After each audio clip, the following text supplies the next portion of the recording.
Peggy 12.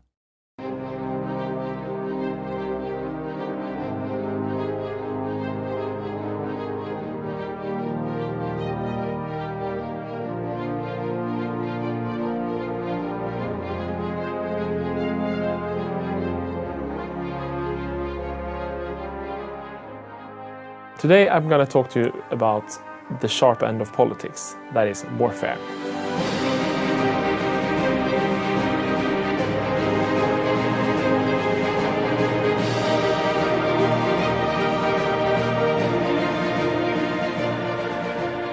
War has always been central to the previous games, and we've added a little extra effort this time to make it more engaging and feel a bit more like you're actually fighting wars in the Renaissance era. And what drove conflict in this era was, of course, men and money. This is a concept we'd had in the previous games, so we wanted to sharpen it a bit and make it more important to the player. And what we did, for example, with the men, is that we have the concept of manpower that we always had. And as you lose soldiers, you will have to take it from your manpower pool to recover it. What happens in Europa Universalis 4 is that the process of getting your manpower back is way slower. And this will really give you a feeling that if you fight a protracted war, if you lose a lot of men, if you say assault a fortress instead of sieging it slowly, if you fight costly battles, even if you win, you can have this kind of lost generation that you need to contend with. And then you might actually be out of the game for a long time, so you really need to manage your manpower. And then, of course, there are ways to deal with this. Natural ideas where you can create a nation that can bring more men out of the manpower pool, for example. And you can build certain buildings like training grounds to help train up your manpower pool faster. And then, of course, depending on which country you play, if you're a small merchant republic, your manpower pool won't be very big even if you try to optimize it. But what if you are this merchant republic then? What should you do? Well, you can do what they historically did. You can hire mercenaries. Of course, they don't cost you any manpower, but they cost lots of money. So you have a choice there. You can still have an army even if you don't have any manpower. And money comes even more there, because what we did, we felt that wars in the era was so expensive. I mean, monarchs invented new taxation systems just to be able to fund their wars. So we wanted to make them more expensive. What we did was that reinforcements now cost very much more money than they did previously. So if you go into the war, you have a balanced budget, for example, and you have a nice war chest. You think that this will be fine. This war will be over. The boys will be home for Christmas. But as you fight the war and the men die off, you have to pay to train up new troops. Reinforcements costs, and they cost a lot. You will go into this war and feel that you have lots of money, especially compared to the previous games. And you will enter the war having taken lots of loans and be close to bankruptcy. You can use your money to get the war started, but if it goes on for very long, you will really start to think about the economy. And we feel that these kind of changes that we've made, the small changes but important changes with manpower and the cost of war, will really help the player get more of a feel for the kind of trade-offs the Renaissance prince had to consider before he went off into war.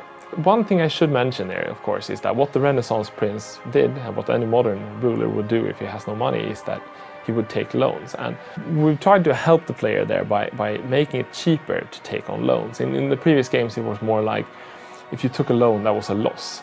Now you're always deficit spending because you need to fund the wars, and that can be nice for a while, right? But if you take lots of loans and the inflation clocks up, then you will end up in problems later. So you have all these kind of nice trade-offs all the time between short-term benefits and long-term problems. And that's the strategic part where we hope that the feel of fighting the war will be much more different. And then, of course, on the tactical side, we've done some changes as well, just to improve how to get the feel right for how it should feel to fight a war in this era. If you're a ruler, of course, being a soldier is not very nice. What we wanted was for the battles to be a bit more decisive. So, for example, we added a mechanic called shattering, in the sense that when you march your army into battle and you lose, before it just retreat a little bit and then you can fight again. But now, if you lose decisively, the army can shatter, and that means that your soldiers will break and run, and they will run all the way back until they find a safe province before you can stop them. And there they have to stay a bit and recover their morale. And of course, that makes the battles more decisive without actually making it so that you can lose your entire army at the roll of the dice. Because when your army, or when the enemy's army is shattered, the winner can sort of use this time to siege down provinces and to take fortresses and to really decide the war based on one battle. Another concept we added here to sort of give the same feeling is the concept of an army being disorganized. We wanted to get away from the thing where you chase armies too much all over the map and to sort of slow the whole thing down a bit so you have the chance to think, so that if an army loses too much morale, it becomes disorganized and it can't move. If you win a battle, but you had to spend your entire army to do it and your army is exhausted, then it will be locked in place for them to recover, so that the battles will be more decisive, but you will spend less time running after armies and trying to chase them down.